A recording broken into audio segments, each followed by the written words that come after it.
আসসালামু আলাইকুম রহমতুল্লাহ। বৈষম্য বিরোধী ছাত্র আন্দোলনের নেতা নেত্রীরা তাদের অপকর্মে যেই বাধা দেয় সেই হয়ে যায় আওয়ামী লীগের দালাল, আওয়ামী লীগের দোসর। তখন তার বিরুদ্ধেই তারা সংবাদ সম্মেলন করে। হাস্যকর, বহুত হাস্যকর, নির্লজ্জতার সীমা ছাড়িয়ে পড়াশোনা বাদ দিয়ে, মানে ওই যে পাকার আগে পেকে গেলে যা হয়, যে চুল পাকনা পোলাভান হইলে যা হয়, পটুয়াখালীতে বৈষম্য বিরোধী ছাত্র আন্দোলনের নেতা নেত্রীরা আকাম কুকাম করছে। অর্থাৎ তারা বিভিন্ন জায়গায় দখলবাজি, টেন্ডারবাজি, তারপরে অফিস আদালতে যে থ্রেট, অমুককে তুই আওয়ামী লীগের দালাল দোসর এসব বলে মানে হুমকি ধামকি দিয়ে হয়তো বা সাদাবাজি করতেছিল। পরে ইউএনও, পটুয়াখালী যে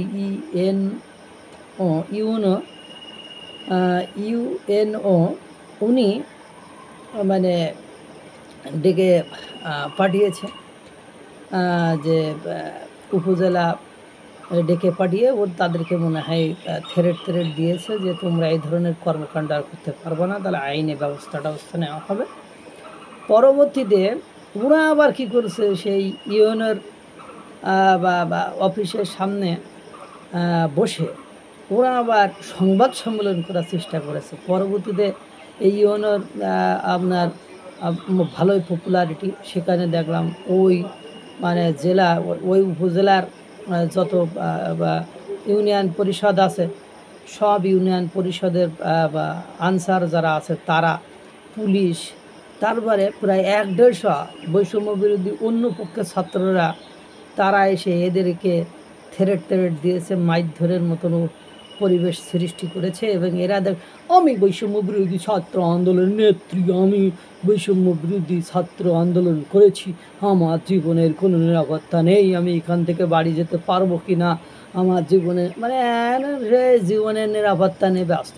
জীবনের নিরাপত্তা এতই যদি দরকার হয় তো তোর জীবনের নিরাপত্তা কি পুলিশ তোর পেছনে বডিগার্ড হিসাবে থাকবে নাকি? সেই নিরাপত্তা তৈরি কর।